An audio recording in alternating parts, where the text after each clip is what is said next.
You're watching the Rebel Scum podcast. You are always scum. Rebel Scum. From odds making to list rankings, we've got you covered. And don't forget to join us on Patreon for early access and exclusive content. Here are your hosts, Brock and James. Welcome! This is the Darth Ward hands. Hello, James. Welcome to a post-Disney Plus world. It's finally here.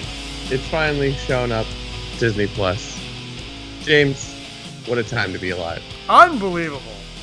And also, another great thing about being alive right now is we have our friend Barry Brophy. Am I saying that right? I never know. Absolutely.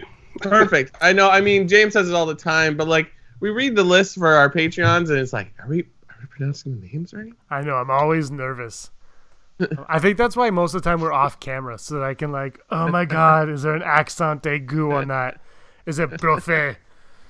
It's a trophy with a B. It's Irish. Trophy? It's not Brophy, as most people mispronounce it as. Okay. Oh, we were this close to having Brock and Brophy.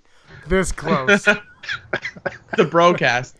So This wait, I want to know. is the Rebel Scum podcast. I am Brock. This is James. I don't even know where you are in the thing. I'm to And your left.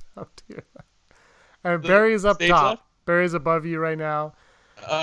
Yeah. For those listening, cool. You're having the time of your life. Barry, thanks for joining us on the 141st episode of the Rebel Scum podcast. Slow clap. He just had some wisers right now. Barry, you saw the Mandalorian at least 17 times, so I can't wait to hear what you have to say about it. Absolutely. So everybody wondering, we are going to talk about the Mandalorian.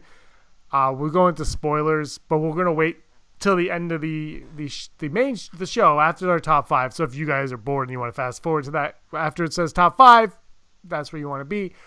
The reason we're doing that though is because Disney Plus is not available in the UK or a bunch of other countries for a while. I'm sure everybody that wants to watch it there has watched it, but out of respect, legal respect, we have decided we'll talk about it after.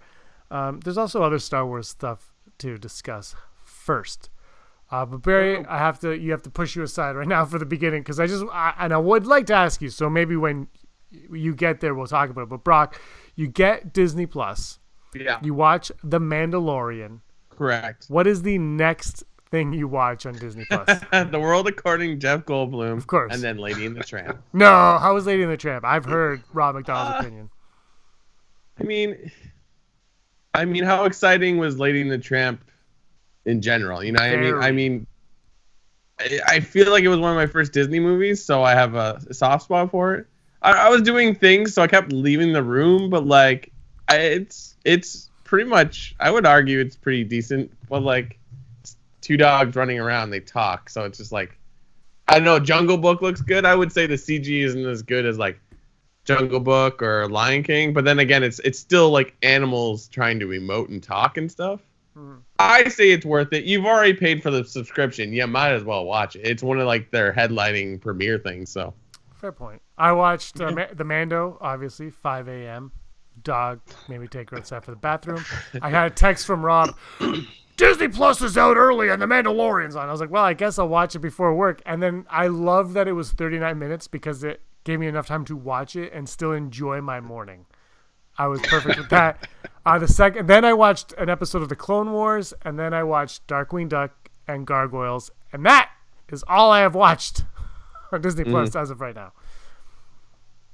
yeah, So Star Wars, everybody's been watching A New Hope. Apparently, really pissed off about what is it, McClunky, which was the very last thing George Lucas did to Star Wars as the final screw you. That's wild. I just sort of like, that's crazy. But you were saying we did it when they were possibly going to make all the 3D movies, right?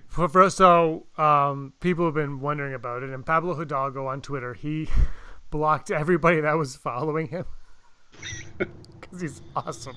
So there's still a few people that have access to his tweets, and they screen grabbed, and somebody asked him the question, and he said he hasn't actually seen it on Disney Plus because he doesn't have Disney Plus, but he said that Lucas made those changes 4 years ago or something. He said before the Disney acquisition for the 3D/4K releases of the film.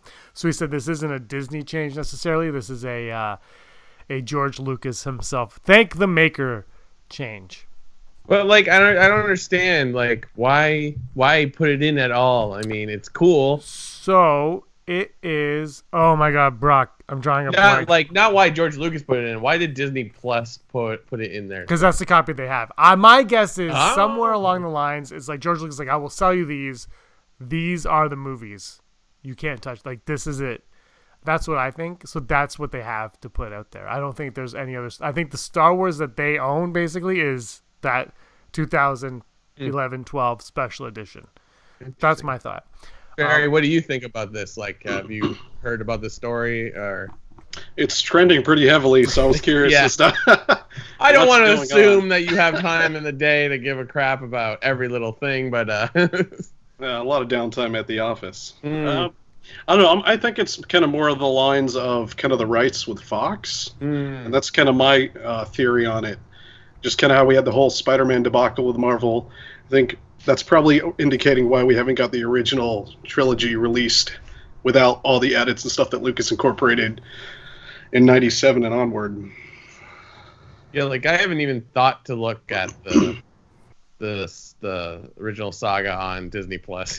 Well, it's already maybe I'm a terrible fan where like I can't even tell you the last time I watched New Hope. It was probably at my place before. We watched it with Aaron's friend Marcia. Was probably the last time you watched New Hope. That's what I will bet. Because she had never seen Star Wars, but she was coming to see Force Awakens. So we watched it. Were you even there for that? I think you were. That was 4 years ago. That was 4 years ago. Yeah. Maybe. Caroling in the park. Watched the New Hope. That was. No, I wasn't there. You weren't I there don't for that. remember Okay. that. Well, then I remember you guys doing that. Yeah, there was caroling in the park where I used to live, and then we watched New Hope. I looked at them. I didn't put them on. Like I said, DuckTales and Gargoyles took precedence. And then I was like, clearly I wasn't the only one watching Gargoyles because it started trending on Twitter, and the creators like, let's do a new series. And I was like, yeah, I'll sign that petition. Let's bring that one.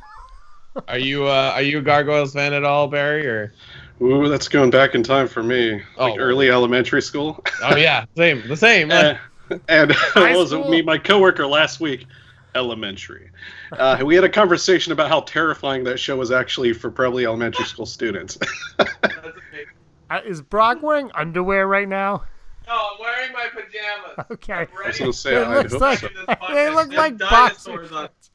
They're not boxer shorts. They're dinosaurs. Whatever. By the way, I got the Brooklyn Funko Pop from Gargoyles. Yeah. Why do you think I went off camera? No, I know. I got Brooklyn. I finally got Brooklyn. Brooklyn's my favorite. Brooklyn. That's the one I got. And everybody's favorite, Broadway. No, Brooklyn was always my favorite. Big Brooklyn fan. Brooklyn, New York is like. Have you ever been to Brooklyn, New York? It's probably one of my favorite places on earth. They have great pizza there. New York has good pizza? Wow, interesting. No, but Yeah, Brooklyn. that one. Brooklyn pizza. Brooklyn has great. I know. I love New York, and I love Gargoyles. Anyway, that was trending, but this is Star Wars episode 141, Rebel Scum podcast. Like it, subscribe, join us on Patreon. Hit that subscribe. Hit the like button. Smash it. Smash the like. It, Smash. Anyway, so the Mando came out a lot of fun. Yeah. We just got to talk about this quickly because that's going to be. I like that they're called chapters. By the way, I do enjoy that they're being referred to as chapters. Yeah. Now we're gonna get that. We're gonna get Obi-Wan. We're gonna get maybe the Cassian Andor, unless they pull the plug on that. Bob Iger says there's even more stuff coming to Disney Plus, Star Wars related to Disney Plus, more series in development. Do I trust the word he says about anything Star Wars anymore? Absolutely not. But this is what he's saying. But anyway, Barry, I want to know: is this where we will be consuming our Star Wars for the foreseeable future, or do you think that 2022 film release date is still happening? The fanboy in me hopes it's KOTOR in 2022, but I highly doubt that. I think the realist in me is going to go, the industry's kind of heading towards streaming, and if you kind of watch and see who the main players have already jumped on either Hulu or Netflix or anything else, they're starting to churn out a lot of content. And I know just from my own endeavors and investigations in the Seattle area, you can get kind of a lump sum paycheck. So I think for these guys, making $500,000 every movie, whether it's good or bad, is a pretty good deal, and having the Hollywood budget to do it. Brock, what about you? You think that this is it? What for? Are we getting that 2022 movie, or are they just gonna live free and die hard on Disney Plus? No, they're a movie making company. This foray into streaming, it's The Mandalorian is shot slightly differently like a movie, but I said to you, I think I said to you on the phone, and I definitely said this on the Mandalorian Scum. It's just this. If we can put Mandalorian in the rating Star Wars, or what do we call that show we do every year? Ranking. Hi, I'm podcast. We just rank the movies. Ranking Star Wars. But anyways, I was thinking about this. If we can include Mandalorian in ranking the Star Wars films, it'll be at the top. It's insane. I was thinking about driving home. Sorry, I'm very passionate about the Mandalorian. I like that you were thinking about driving home. And I'm just thinking. I drive a bus like this. Yeah. There is no sight of a Jedi in this show. It's only one episode. Well, maybe there's no mention of any Jedi, and it was fantastic. This is what James and I have been talking about for years. What is Star Wars? And we're well, it's got to have a Jedi in it. And there was no Jedi in this. It was fantastic. I'm not saying I don't want a Jedi. I'm diverting. This show is amazing, but I would argue that it's at a quality of movie level. You know what I mean? I know it's not technically a movie, but I think if you were to watch the whole thing, it would feel like watching a Star Wars movie. So, they're putting a stall on this. I don't know. It would make no sense to not make, because people. I want to know how many people signed up for Disney Plus specific. I want to know how many people watch Mandalorian on the first day. Have they put out numbers yet? I've heard that it had numbers for the show. No, and you know what? They might not even do that because Netflix doesn't do that. But I heard. I think it was Jeremy Conrad on Twitter said 33 point something million mobile downloads for Disney Plus. So it's kind of intense. Yeah. That's why it kept crashing for everybody. My girlfriend's what is this? She sends me a screen cap. I'm it's the first day. Everyone is going on. I was I got on fine. I watched The Mandalorian fine, and then I was oh my God. I want Donald Duck to be my avatar. And the thing is with Netflix and all these other things, I don't change my picture. I don't give a crap, right? I don't care. Nintendo made me do it, so I did it. But if you don't make me do it, it's the green egg on Twitter, I don't care. But this one, I was Donald Duck, and it was Mickey Mouse, and I was you're offending me, Disney. And it took me 3 tries. I got in. I did it. Yeah. And then later on that day, I was trying to show a friend at work because he's oh, I'm thinking about getting it, but blah, blah. And I'm well, let's take a look. You can watch all The Simpsons. And I go on it, and it's done. And I was oh, well, I guess they're not getting your $8. I think they did, because I think they have everybody's. It's $6 I think it's $6 in the States, but it's for us, it's $8 a month or $80 a year. So you save $16 if you do that. So that's 2 months. You get 2 months free, basically. Oh yeah, and I definitely signed up for that year subscription. I am in. I'm all in, baby. Barry, we're gonna get you Disney Plus, the Canadian Disney Plus, though. So we'll VPN it in.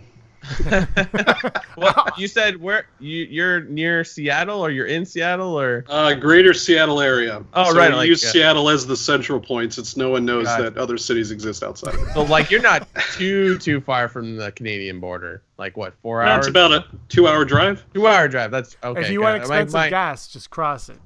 My cousins live just near the Canadian border in Washington State, so I would love to go to Seattle. So maybe one day we can be in the same room. Emerald City Comic Con. I gotta ask. Yeah, have you gone to Emerald City Comic Con? Yeah, I've been twice. It was pretty awesome. It looks so awesome. I followed it on Instagram. We went also the year that Carrie Fisher died, so that was Wow.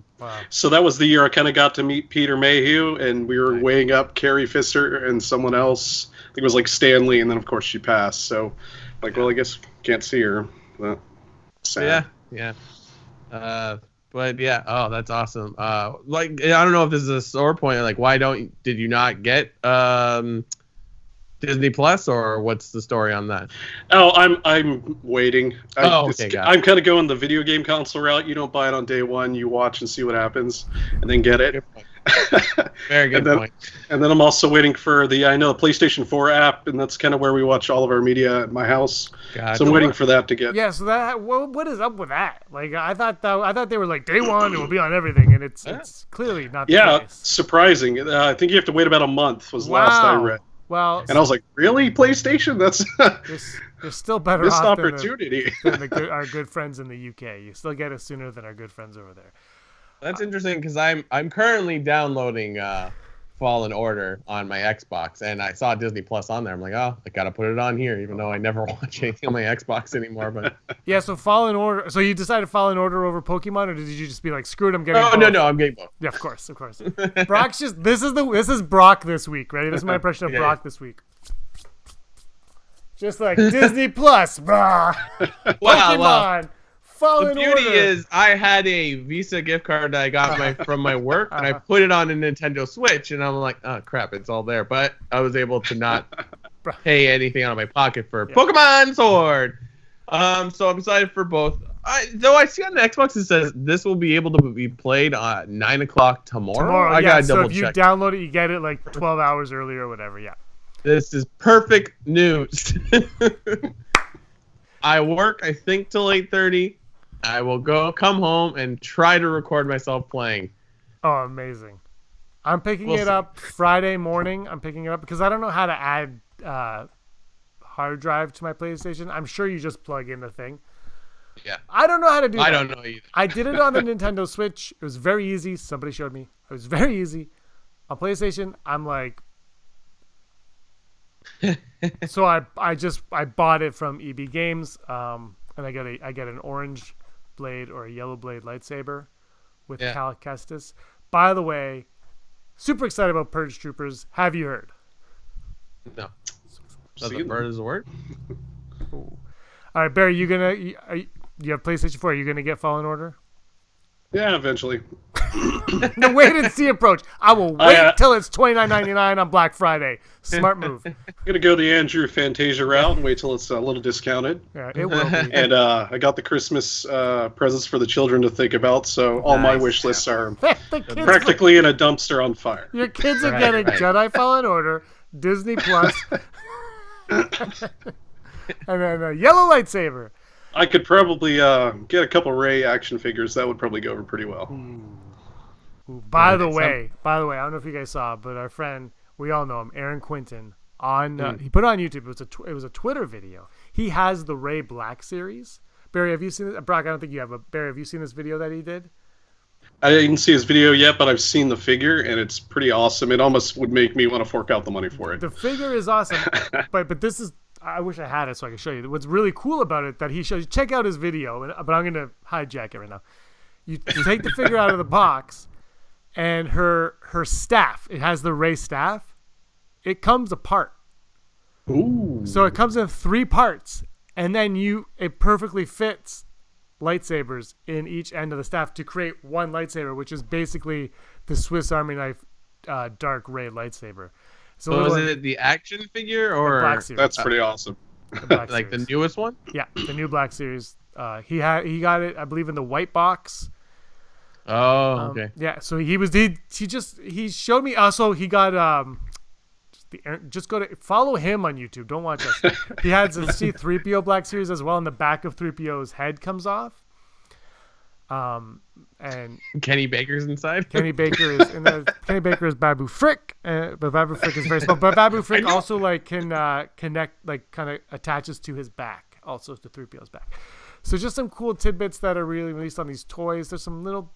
I find that there's like little hidden gems that we're picking up on this movie everywhere. I'm totally psyched for for the Rise of Skywalker. I know a lot of people are like, no, Mandalorian's all I care about, and that is something that I'm curious. I'm really curious to see the box office of Rise of Skywalker because of the state of not just Star Wars, but of theatrical films in general. You have the Avengers, which makes $3 billion, $2 billion, and then you have another movie that makes 1.2 million, and everybody's like, well, it failed, and it's done. And are people going? And now that Star Wars is on our TV, and not only is it on our TV in The Mandalorian, but we have, like you said, Brock, the original trilogy is there, the prequel trilogy is there, and Last Jedi and Solo will eventually. I mean, they're on Netflix, but they'll eventually be on Disney Plus, where you're paying $6, $8, $80, whatever it is, and you're sitting there going, well, I can go see The Rise of Skywalker now in the theater with a bunch of a-holes, on their, they'll be like on their phones, chewing the popcorn, telling their kids to shut up, telling them to shut up. Gone the adult theater. Which one is Rey? Or you wait 6 months, 5 months, or April. It's probably April. It's going to be right there on your Disney Plus. It's going to be there, and just wait a few more months. Are people willing to wait instead of going to the theater to see this movie? I mean, it's definitely going to affect digital sales of the DVD or Blu-ray or whatever you want to call it. My question is, will there be special features when you watch it on Disney Plus? Because I don't think there is. Yeah, Disney Plus has special features. Does it? Yeah, it's got these behind the scenes on A New Hope. Okay. I think it has deleted scenes. It's like having a digital copy. It's incredible. Okay, so then it's funny because it's like. It's Disney kind of doing it to itself, because it's like, even though it probably won't make money off digital sales, it probably will, but you know what I mean? But like, I don't know. It's interesting. I don't know. You pay 4 months of Disney Plus is what it's going to cost you to buy the Blu-ray or digital copy of. Yeah. I mean, and a 4K copy is like $40, so it's going to cost you like 10 months. Like you start weighing it out. You're like, well, I'm just going to get Disney Plus. But Barry, is that going to stop? Is that going to stop people? Is that going to stop you from going December 19th to seeing this movie in the theater? Because that without even thinking, I mean, not you because you don't have it yet, but without thinking, it's going to be right there on your TV in March or April or whatever, and you don't have to do anything. Yeah, I'm a movie guy, so I like going to the theater. I like the experience, so that's never going to go away for me. What it would probably do is curtail what I see and what I invest my money in. So it's Star Wars. They've already got my money, and we're kind of debating if it's going to be a, bring the wife night or make it a family event, bring my daughter to go see it. Is your daughter a big Rey fan? Yes, we spend lots of times running around as Luke and Rey in Battlefront 2, particularly Taiko Dana. Ooh, really? Wait, why Takadana? I don't know. I think she just likes that level. It is kind of. I like it because I think it's one of the more ones where you can search around and explore a little bit better. That's fair. And it's colorful, acrylics, visually appealing. Yeah. And Maz's Castle is kind of cool to play in that game as well. I think. That's what I think. But, I don't know. Like, Brock, do you think that we're getting closer to a day and age where we will never see a Star Wars movie theatrically again? It's hard. My answer is no, because I love going. I'm like Barry. I love going to the movies. It's a treat for me to go to, like, in Canada, Cineplex or whatever, like, or even an AMC. Like, as you know, I love going to Disney World, and when you're in Florida, or if you're, I haven't gone to Disneyland, but I know there's a Universal in both. They have the City Walk, and every time I walk past the AMC and the City Walk in Florida, I'm like, oh, we should go. And my girlfriend's like, we didn't go on vacation to go see a movie. I'm like, oh, but it's here. Like, I get excited about theaters, and maybe the new modern theater isn't like the old classic theater, but like, I think there is enough, because I mean, we are in Canada, so we have one option, or basically two options. I've heard like there's like the Alamo Draft House is like a big growing thing there, which is kind of like trying to bring back that old style of film, but also I know like they're big on, you can eat and order beers and stuff like that. So I think no, maybe, because I think people don't want to stay home all the time, even though it seems like we want something where it's like everything at our fingertips. I think we still enjoy the experience of going and say, maybe people want, like, at some point, maybe people won't want to see Star Wars anymore because we're going to be inundated with film after film after film. I know there might be a large gap, but maybe that's okay. I don't know. I'm thinking, give me the 3-year gap again. Just give me that 3-year gap because, Barry, I'll go to you in a second. But for me, I don't think it can because I think they are that event film. This is the time when I just bought 12 tickets to go see The Rise of Skywalker in December. That's what it's about, though. It's like, like Brock, I watched The Mandalorian, you watched it, we talked to each other at 7 o'clock in the morning, which will probably never happen again. But like that happens, but it's a different experience. But for these big event films, we're gonna be in the theater. It's like we gotta go. We gotta be there right there the minute it hits, the minute it drops, sitting in our seat, eating our tub of popcorn, a giant thing of soda pop, and with our stupid plastic toppers on top of it that cost us more than the drink itself. I don't think that will ever go away. I think, to Barry's point, I think, when he's going to be selective, I think there are movies that just aren't going to exist anymore. Yeah. Noelle is not going to be in the theater anymore. Lady and the Tramp will not be a theatrical film. These ones will have their place now. It's the big, for better or worse, big event films will find their place in theaters. I do think, though, that we're going to see like these small artsy independent films will live on one of each. I think they'll be like simultaneously and or not. But Barry, what about you? What are your thoughts on that?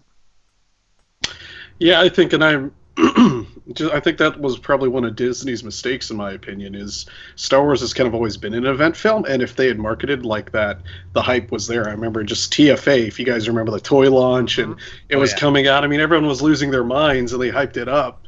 I think strategically going forward, if they're going to release and continue to release films in the theater, definitely they should go that route. And I kind of remember that just when the prequels came out. You had one, and then you wait 2 or 3 years, and you're hashing out all your theories and reading forums and just staying on the Star Wars site. Then you get episode 2, and you do the same thing in episode 3. But it was always an event. That's what I'm hoping they continue to do, especially as they kind of move into different territory and kind of post Skywalker saga storytelling. I think at first we were all sorry, Brock. I think we're all very excited about the idea of a movie every year, and then you realize you're taking away from the magic. Even the Marvel films, you get Avengers, but then you have to wait a few years for the next Avengers. And it wasn't until they were a 1-2 punch that they went back to back. There was always a gap, and then you got the little ones, and you got your Ant-Man, which made Solo type money. So, I think there's a place for that, and I think Disney might have dropped the ball on that a little bit, but whatever. I'd be curious to know if they're going to venture into AR and VR storytelling. I know that's a new niche that's kind of growing, and I think it's an opportunity, and I think you can kind of see that with like the Vader video game, for example, the episode 1 and 2, the VR simulation. They're kind of experimenting there. Yeah. So I'd be curious to know and say like maybe 5-10 years if they're going to have kind of an immersive, this is a Star Wars movie, or at least a portion to a television or a portion side story to an actual theater movie based solely upon that. I agree. Like, I think AR and VR are like revolutionary what they're doing. Like Pokemon Go from AR and like any of the VR stuff. Like even you can go to like maybe like a Dave & Buster's. We have something here called the Rec Room that has one of them has a VR, and there's a Star Wars thing that I've been wanting to try. But I think the problem is like I want to try it. I know PS4 has a pretty affordable one, but I think the problem is the hardware is too expensive. You know what I mean? Like, you can't. Someone's gonna bite the bullet and just be like, "Here's a VR helmet for $40," or, if you sign up for Spotify, here's a VR helmet. Like, I think that's what needs to happen to get that over the ledge, because you gotta make it. You gotta bring it into like the norm. You know what I mean? Like, I mean, what Netflix did is what ideally starts what Disney Plus is doing right now, right? It's just, I think I totally agree. I think that would be a very interesting thing to pursue. But then again, it's sort of like VR has been around for what, a couple of years now, like the modern version of VR. I don't have one, so I love VR. I had the VR headset for I won't say one of the worst phones ever created. I had the VR for that, and it was amazing. I have like a cardboard VR. I love virtual. Yeah, I love virtual reality. The problem with virtual reality is it's an individual effort. You know, it's one person goes in the virtual reality. If they can make it Ready Player One, where we all put it on, we're all in the same world together, then you're changing up a little bit. And I think they have to figure that out for films. And I haven't played Vader Immortal, but believe me, I'm dying to. But I don't even know where to begin to play that because I'm not Broth. Just like, hey, what's going on? I had a gift card. No one gives me gift cards for Oculus Rifts. But I really want to do it. But I think the thing is, until they figure out a way for all of us to, I mean, I guess we would have to stand or whatever in a room watching the same thing simultaneously. But like, would we interact with each other? I don't know. Until they figure that out, I can't see that being the norm for it. But I think there is, oh God, Brock, one of our, I think very early on in our podcasting, I watched a YouTube virtual reality Star Wars fan film. Bear, you'd be interested in this. Ooh. It was a fan film, virtual reality, and I watched it, and it was incredible. So it starts off, you're in, I can't remember what it was called. This is like 3 years ago now. But you start off, and you're in space, like Star Wars, right? You're in space. But when you turn, there's like a Star Destroyer coming at you. And you can look up and down the Star Destroyer. And then you go in the Star Destroyer, and the scene's happening. But while the scene's happening, you can look around at all the detail around it. And this is a fan film. And it was phenomenal. And I think the world... Could you imagine watching The Mandalorian at home, goggles on, and you're like, oh my God, a blurg, and then you turn over there and there's a slurg, and like there's like just looking around, there's a million different Nick Nolte Ugnaughts happening. It would just, I think it's inevitable that Star Wars is going to go hard on the virtual reality, but Brock's right. They have to figure out a way for it to be a little bit more mainstream than it is. I mean, yeah, you raised a really good point there. Like a couple years ago, it's like, here's a cardboard thing, put your phone in it, and it's just like even that didn't take off. Yeah. Like I never really saw how it worked ideally, but like, but yeah, like. I think it's a generational thing. I know a lot of people I talk to who are millennial and younger. That's kind of their cup of tea. And same with like, you know, the Star Wars discussion, they were definitely more pro sequel trilogy because they'd never experienced the prequel or the original.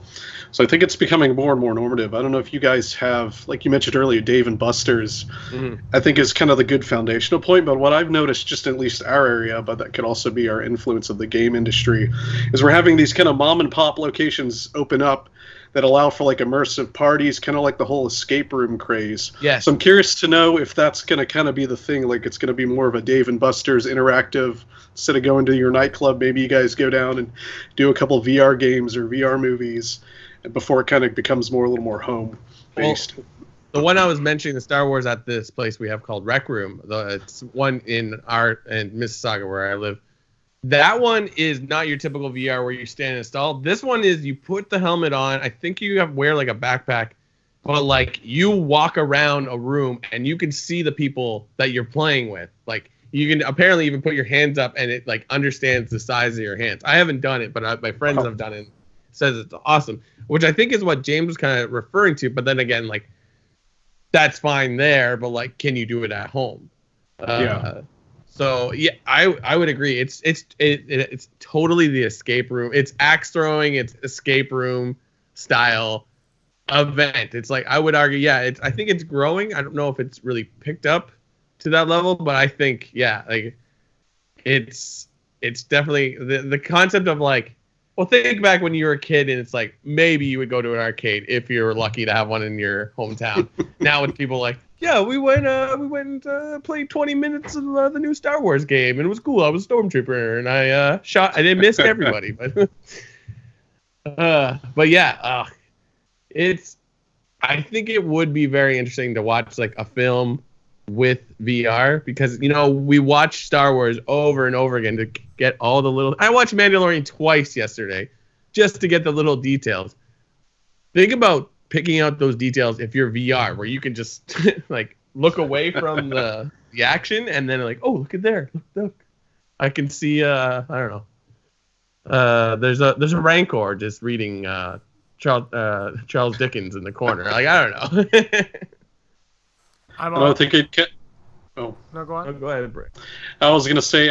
I know when it comes to the filmmaking process part of it, I think it's the debate of is the viewer the immersive into the experience, or are they more just an observer and things are around them are happening? Yeah. And I could see it more as kind of things are around the person that's happening. But I know sporting events too. I don't know if you've seen Japan where they've got all those different robot VR people in their stadiums now for sporting events, and you can kind of rent one out and you can turn and look at your friend, and he's an avatar, or he could be an actual 3D picture that they've kind of done the whole digital CGI with, and you kind of look around and interact with them as well as kind of seeing actual fans and people. Meanwhile, we're back here choosing our pictures for our avatars on Disney Plus, and it's like I'm Mickey and James is Donald. I chose Donald at like 6:30 in the morning, and it was the best thing I did all day. I didn't even care. I was like, I turned it on, and they were like Star Wars. I go, Star Wars. I don't want a Star Wars avatar. And I was like, where is Donald? And I had to go down to Mickey and Friends, and there he was. And I selected. Is the new DuckTales on there? It's a great. I told you I watched Darkwing. The DuckTales movie is on there. Andrew Fantasia told me that. I don't know about the new. I think the new DuckTales. I don't know. Do they want people to still watch on Disney XD? Maybe. I don't know. Is Resistance on it? I didn't even look. Ooh, that's a good question. Other great question. I have to actually. I wouldn't mind seeing if that's on it because I want to watch it. I know Clone Wars is because I watched that. Yeah. But I honestly, I know Gargoyles, Darkwing Duck. But isn't like season 1 of Gargoyles not there? Isn't like season 2 and 3? I honestly, am I wrong? It was 6:45 in the morning. I just kind of went boom, boom, and like left, and just like I was like, dude, I'm like, is this Star Trek or Gargoyles? I would love a Gargoyles reboot. Like, but that show is just so ahead of its time. It's ridiculous. I heard it doesn't hold up, but what I saw today, I watched honestly like 10 minutes of it, maybe. I put it on, went to the kitchen, had some water, fed my rabbit, went back, sat down, was like, go, and then I had to go to work. So, but it was amazing. I can't wait. All right, let's go over to Never Tell Me the Odds. Never tell me the odds. Today's odds are brought to us in part by Patreon. Boom. Let me just open it up. I got people texting me, oh my God, Disney Plus, The Mandalorian, so awesome. Don't care. Actually, are you a Patreon? Get out of here.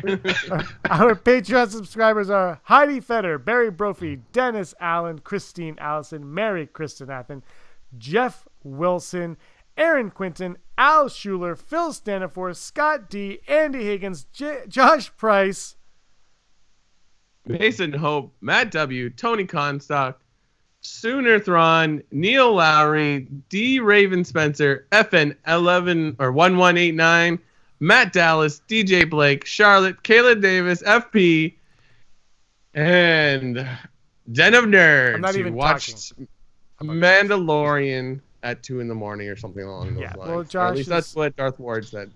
Josh is psychotic. But before we get to the odds, a Patreon sent us a message last week. So let's hear what this Patreon subscriber had to say to Andrew Fantasia. Hello, it is I, Aaron Quinton. You can find me at AaronQuinton78 on Twitter. And this is me calling out somebody who deserves it. One of the most despicable people in all of Star Wars fandom. Andrew Fantasia, that's right. I'm coming for you on Duel of the Fates, brother. You hear me? What are you gonna do when Aaron Quinton runs wild on you. I'm going to ignite the green, and you're going down.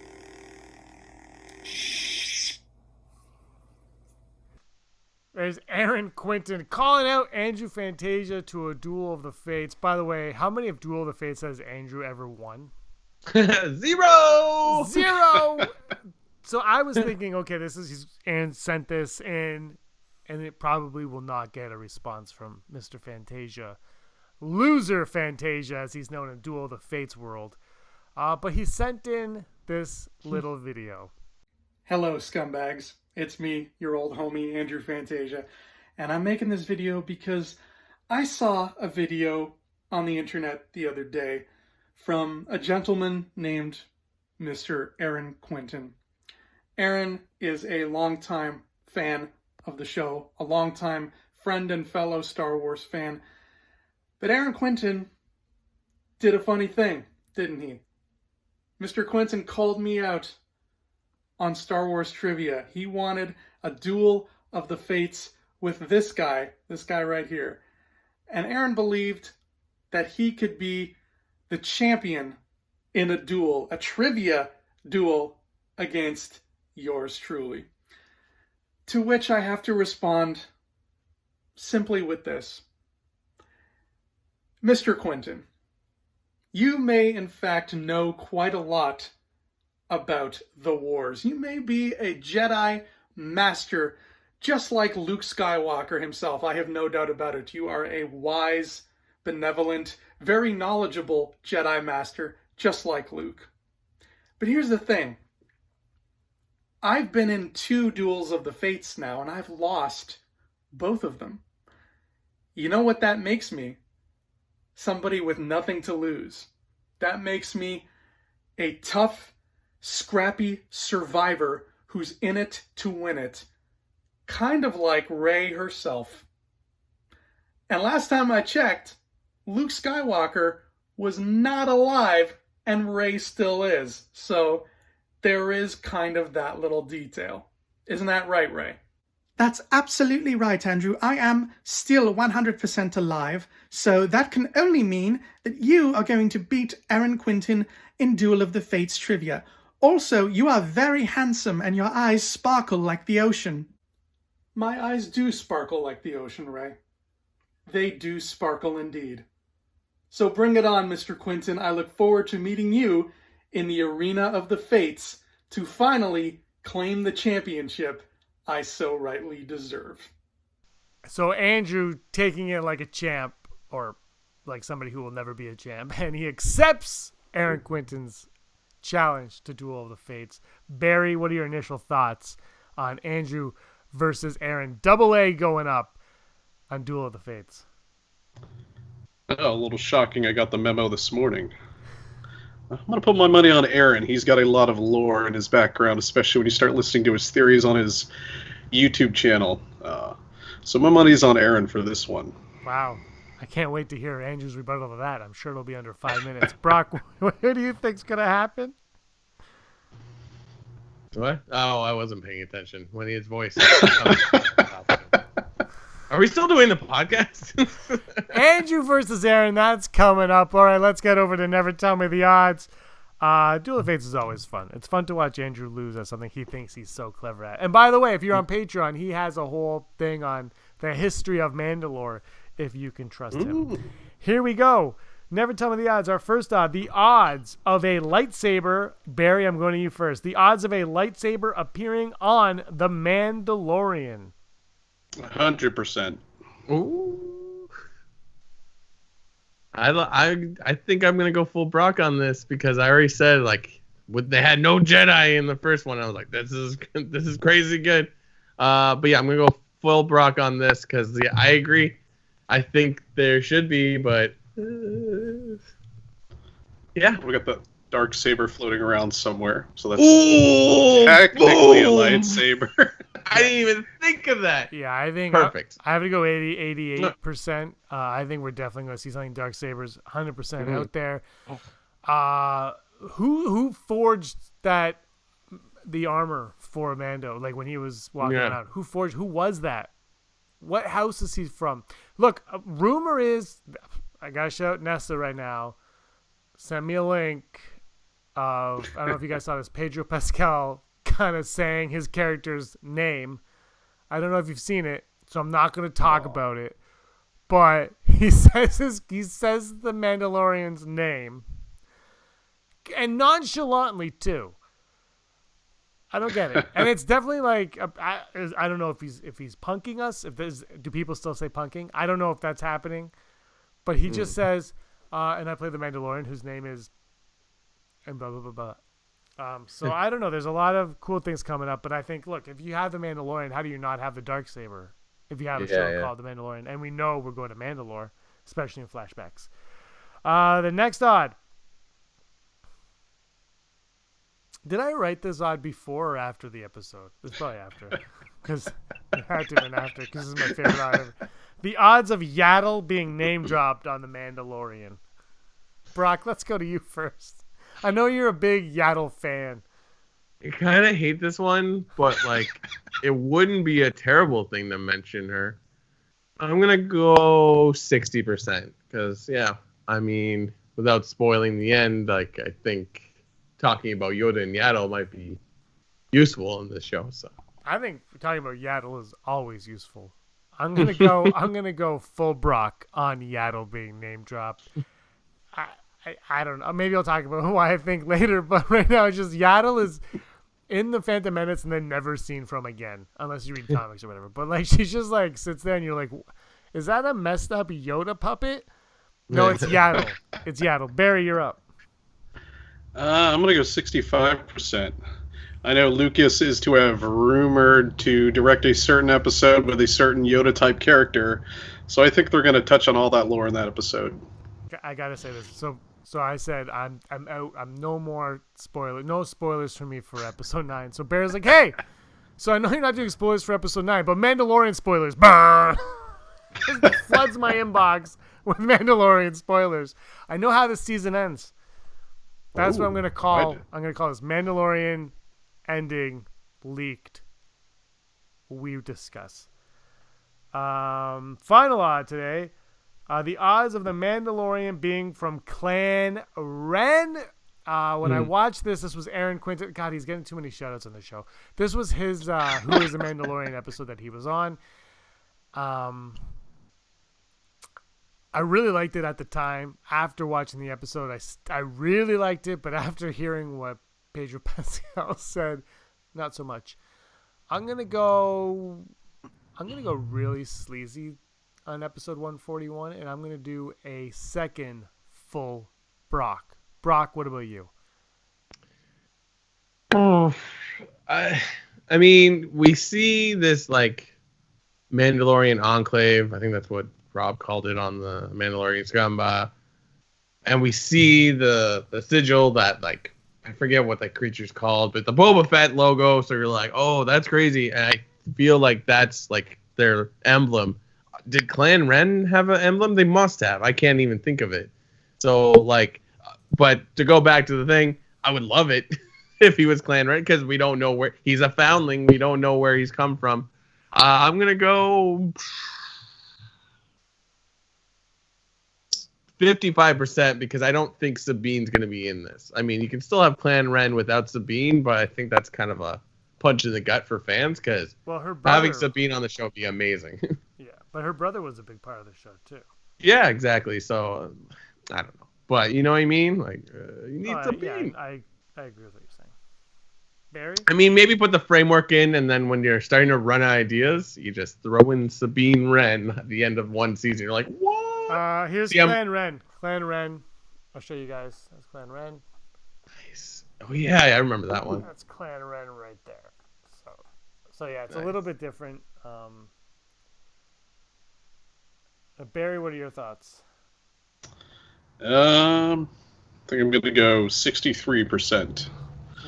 Aaron presented a very good case for Tristan Wren, so that's kind of my theory until more evidence surfaces, like that link you just mentioned. Barry, are you a friend? Are you a fan of the Rebels show or Clone Wars or anything like that? Or Yeah, I watched both. I didn't get into Clone Wars until kind of after about season 4 or 5. That was kind of during my college years where I had no free time. But I definitely watched Rebels on YouTube, and my daughter got to watch a lot of that, so that's kind of what got her into Star Wars. Nice. So, yeah, anything they can tie in and weave it together, I'm for. Did you watch the Galaxy of Adventures? No, we haven't delved into that one very much. I just love that they're 2 minutes long. That's probably why. They're too short. Her attention span. We're gonna move on to. Ooh, hold on. Top 5.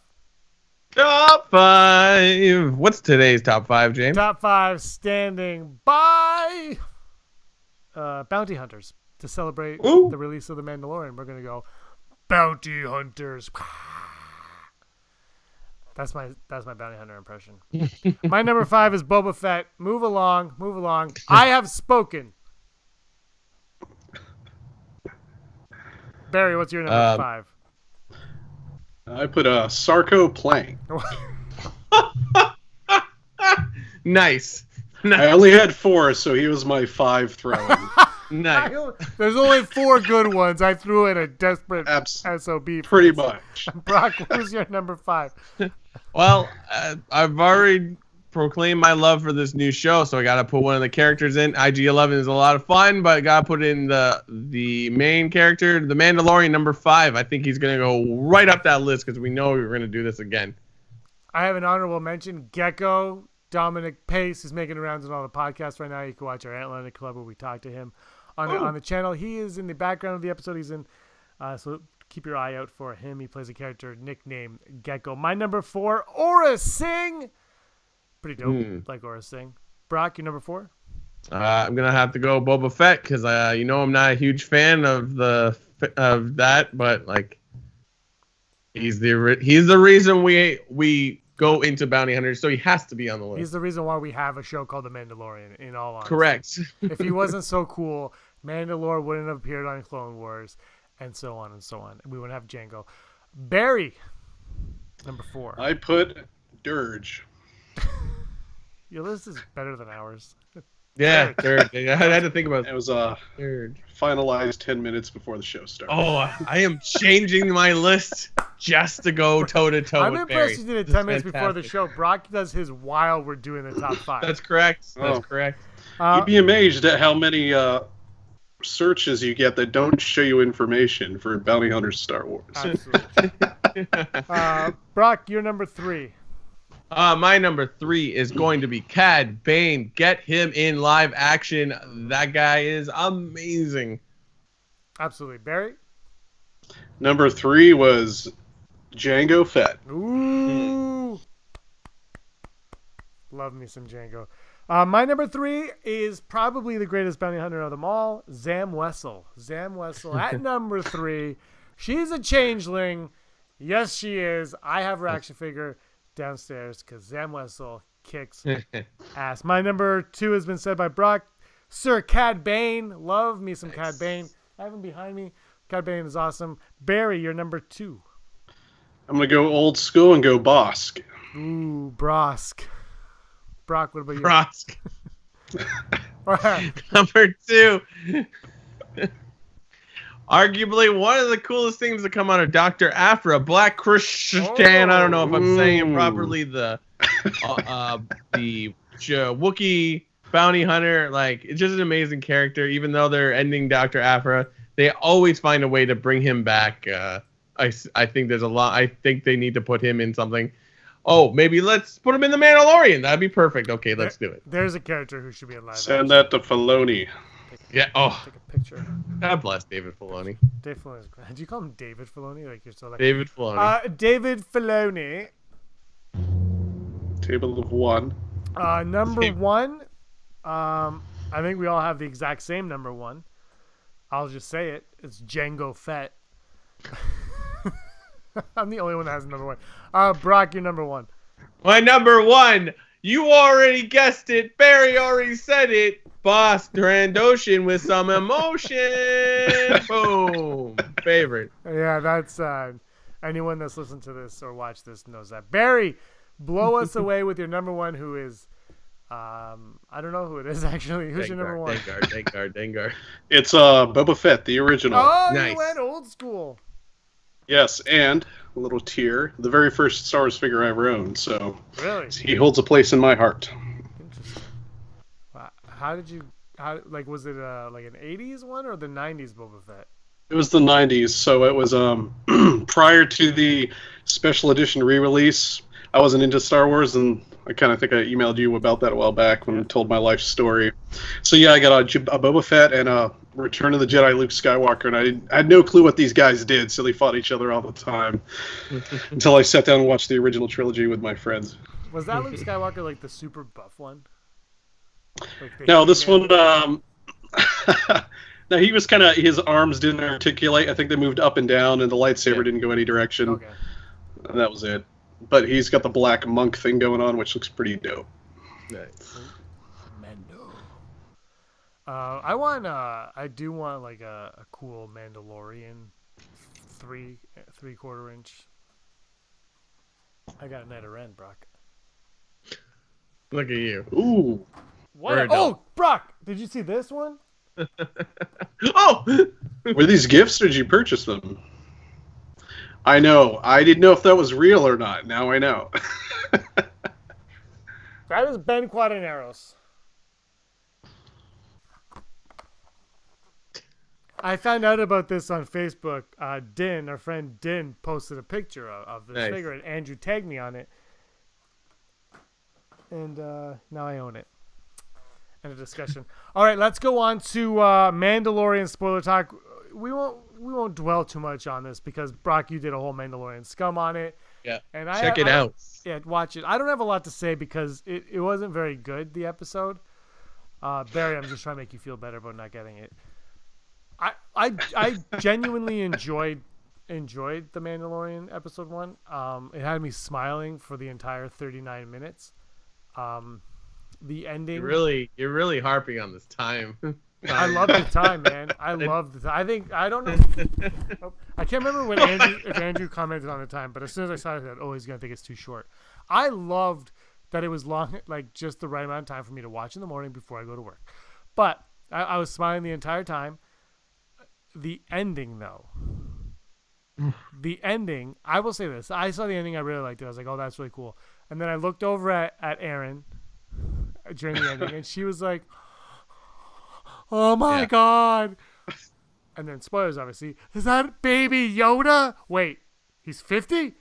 That was basically the reaction from Aaron. Brock, you've talked about it yesterday, but a little bit in your reaction to Baby Yoda. What an ending! Like, that's fantastic.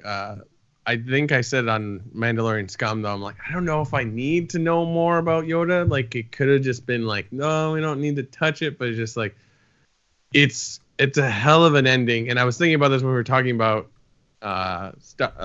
Disney Plus making this streaming thing. What they've done with The Mandalorian is it feels reminiscent to Game of Thrones. Not in story, or not so much in theme, but like, how it ends, you're just like, you're in, like, next episode, please, and then you have to wait. So they're like, I think they're like really trying to grasp that, you know, what Game of Thrones did for TV. So I mean, if you've ever watched the very first episode of Game of Thrones, it's like, oh my god, and then the episode ends. So it's like, I'm in for the next one. So like, I thought that was great, and you know, you expected the show to be one thing. I thought. Like, I felt like The Mandalorian would be like a loner of sorts, but like this ending kind of doesn't make it seem like it. And the whole episode sort of like he's a hardened bounty hunter, but then he also has like he has allegiance to people and he looks out for people. He's not there for just the easy buck. So especially like to see how it ends where he stops IG-11 from executing this Baby Yoda, but like, it's great. I don't know. What do you think, James? I know you just. Do you think it's worth it? Yeah. Here's why. I think, and because it's on a TV show, I think it's even better. We were all talking, like, you know, Disney said we're not screening the whole episode to critics. We're not letting critics see it because there's a massive Star Wars spoiler in it. Yeah. And we're all like, oh, it's Boba Fett, it's this, it's that. Even when Barry sent me a link saying that there's Yoda species is in it, I never thought the Yoda species was going to be the spoiler of spoilers, because now we have to learn more about this creature. And I'm with you. I was always fine with not knowing that. We're going to obviously learn the name of this of their species. Like at some point, someone's going to say it or take a guess anyway. I never worried about the name of it. I never had any interest. But what it did more than anything was, and I was saying this to a friend at work the other day, which would have been yesterday, the day because I've been out for 2 days. What I said though was, I said it ends in a way that every single person on the planet is going to identify with it and be excited for the next one, because nobody walking around this earth right now has never heard of Yoda. Everyone knows Yoda. He's like the most quoted character in movie history.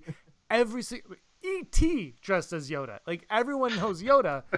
And so the minute you put that little green baby in, by the way, adorable, like little Mogwais, right? Like the minute you put that in there, you're just like, everybody's just like, well, now I know what's going on. Because you never heard of a Mandalorian, that's fine. You don't care about bounty hunters, that's fine. Little green Yoda, you're in. Like it was, I think it was the perfect aspect to take from Star Wars to, especially for a streaming service, to just like to give to especially the fan base, to give to everybody and say like, eat this up. Yeah. I mean, when I started, I think I said this to you, James, in the first 5 minutes when they had a Quarren come out and then all his tentacles are CG, I'm like, oh my God, that's amazing. My friend, my colleague from work, Leslie, he downloaded and he just watched Mandalorian like 2 hours ago or whatever after we finished up. And his message like, so what, Yoda rejuvenated himself? I'm like, oh, whoa. Well, everyone's I'm referring like, what? Everyone's saying Baby Yoda now. That's all, because he doesn't have the alien doesn't have a name. But Barry, you obviously haven't seen it, but you read all the spoilers. So what are your thoughts on it all? I think it's intriguing. I didn't see that one coming, and I know just kind of the rumor mill, when you kind of read into that stuff, it's like one of those, oh, that's a nice theory. It sounds a bit fanboyish, but I don't think they're going to do it. And the fact that they've done it's pretty awesome. I think it opens a door of many possibilities and theories, and who knows, maybe they'll even tie it into episode 9, which would be pretty awesome. And who knows, maybe there is something to that whole idea of Yoda rejuvenating himself. Maybe that's a speculation, part of what his species does. We don't know. But I'm sure we'll find out. That would be, oh my God, imagine that is Baby Yoda. I got to bring this up. This is from @Numidian Prime. Numidian. Marvel SW. Look, I don't know. Numidian? I don't know. I can't read. Partial credit to B. Hauer 1138. I could say that one. For noticing the symbol on his sleeve. So the doctor, I can't remember the doctor's name. Do you remember his name, Brian? Oh, yeah, I heard about this. So I feel like Andrew knows. Andrew knows everything. So the doctor has an emblem on his sleeve, and the emblem on his sleeve is from Camino, and it's worn by all clones. So the doctor is a clone who wants this Yoda species, possibly to clone this Yoda species. This now makes the fact that this is what they want, and he wanted this thing alive. If you remember, Werner Herzog was like, oh, whatever, and he was like, alive. So they want to clone Baby Yoda to create an army of Baby Yodas. What's a group of Baby Yodas? Yaddles. Yiddles. They're yiddles. Yiddles. It made me like, I think, I can't remember who said it on Mandalorian Scum, but the idea that like, or maybe it was just me. I was just sort of like, oh, wouldn't it be cool? Or no, I think Andrew pitched the idea as like, now he's going to have to like take this baby around, take care of him. And I was like, oh, this is like, Lone Wolf and pup or cub, like that manga with like it's a warrior father, and he's got a son strapped, like the Mandalorian like shooting, and he's got a Yoda strapped to him like he's like Zach Galifianakis in The Hangover. But like I was thinking about it because there's Yoda and there's Yaddle, But then, like, are they all Y names? I don't know. But then, if he's being raised by a non-whatever they are, will he have a Y name? Will they know to name a Y name? Like, will they just name him Kevin? Like, oh. No, and I was like, it'd be Kevin. He's 50 years old, Brock. He's probably wiser than everybody else on the show. We don't know if he can talk. Yoda. His name is Kevin. Oh, Mandalorian you are. Yoda, Mogwai. That's all. I don't think I like that though. I don't think I like if he can talk once, Even though it's 50 years old, like they treat it like a baby. Yeah, they make it look like a baby. But what if he talks like Gizmo from Gremlins? Fair. And then he wears like the Rambo bandana and like Yoda, Mogwai. Make sure you don't want to feed him after midnight for sure. Don't do that. I love the way he looked. Clearly that looks CG to me. Clearly CG. Nick Nolte, the Ugnaught, finally officially amazingly awesome. I have spoken. He was great. Obviously, I want to know. Like I heard he was just. Is he in it or is he voicing? I can't tell what's going on there. If that's actually him or if it's just his voice. No, he's definitely voicing. Like I know he's voicing it, but is he also? Like, but no, I don't think he's in the costume. I wouldn't either if I was Nick. If I was like Nick Nolte, I'm like I've been in Hollywood forever. I'm not wearing that mask. No, I can't see him. And this is no criticism to Nick Nolte. I can't see him remotely wanting to be in that costume, but what do I know? Nothing. That's what. Oh. Barry, how are you? Are you? I know you're gonna get the week free of Disney. But are you gonna wait till December 27th when every single episode is out? Ooh. Probably. No, I'll get a little earlier than that. December 26th. Boxing Day. I know we're debating it with my wife. I know we're like, we don't want to get another streaming service, but with the kids, Disney seems like a sure go. And my youngest daughter has got this Mickey obsession right now, so it would go over pretty well in our house. Great obsession to have, for sure. Yeah. Brock, where do you think this series is going? I have no idea anymore, quite frankly. I don't know. I mean, we knew that there was something he was going after, and it was going to be a big deal. So, like, in my head, it was like, oh, I'm in. Like, I looked at it like he's going to receive whatever he has to get, and then it's just one thing after the other is going to get worse and worse and worse. And he's like, I wish I was out of this. And like the fact that they haven't even shown all the characters, you're like, who's the villain in this? Because Werner Herzog is the perfect person you want for a villain, but there's also Giancarlo Esposito as an Imperial, we assume. I don't know, he's wearing a uniform, so it's like, is he a villain too? Gideon, but Moff Gideon, sorry, he's totally Imperial, so it's like, what's happening there? There's so many things I want to know. Like, you see these stormtroopers and they're all dingy. It's like the Empire is not what it used to be, so like that I want to know about. What are the Mandalorians doing with, like, this enclave or whatever? Like, who is that person forging these things? There's so many things I want to know. I know that's how a TV show works, but like, this show was nothing what I expected, so I can't even fathom. Maybe after next week when there's a new episode, I'll have a better vibe, but I don't know, man. I cannot tell you what's gonna happen next. It's kind of like, I feel like they were smart giving us 2 episodes in 1 week, because they're like, you're gonna want the next one, then you get the next one. Whoa. There's a new episode on Friday? Yeah. And then it's every Friday after that. Brock, yeah. I thought it was like the following Friday for episode. It's the this 15th. Is amazing. It's the 12th, the 15th, and then the 22nd, and then the 18th of December is the Wednesday. Then the last one is the the best is his screen's frozen. That's the best part. Just frozen up with that. Before we go, for me, I don't know if you felt this way, Brock. Barry, you can't speak to this point, unfortunately. It felt a lot like the same world, like how Rebels felt like the Star Wars world, where it felt like we were a little bit more in on, like it was in on being Star Wars.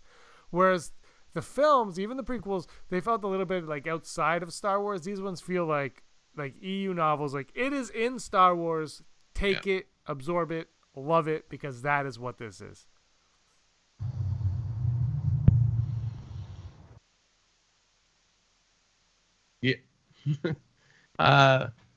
Yeah, no, I know that was for Barry. What do you think, Barry? Oh, it was. Barry hasn't seen it. Oh, you were asking me. Yeah, because Barry Oh. hasn't seen it, unfortunately. Sorry. I'll I mail was you confused. a DVD. But anyways, copy. like that comparison to the Border expanded run. universe thing, yeah, that's like a perfect, like how to describe it, because it's, yeah, maybe you didn't want to read the books, but like a lot of cool stuff happened in it, and that's exactly what I think is going to happen in Mandalorian. Yeah, more, please. Thank you. Goodbye. All right, Barry. Last words to take us out of this. About anything you want. Just say anything you want right now.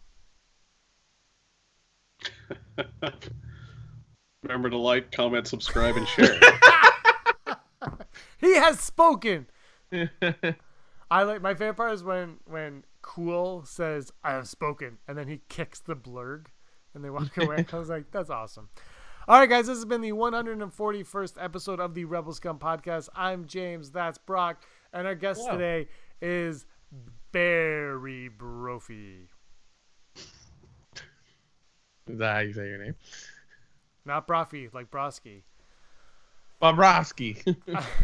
Anyway, guys, thanks so much for watching. Like Barry's like, give us a like, give us a subscribe. And until next time, may the force of others be with you. Always. Hey scumbags, thanks for watching. Don't forget to give us a thumbs up on our video. As always, please subscribe to our YouTube channel, Rebel Scum Podcast, for all the latest videos.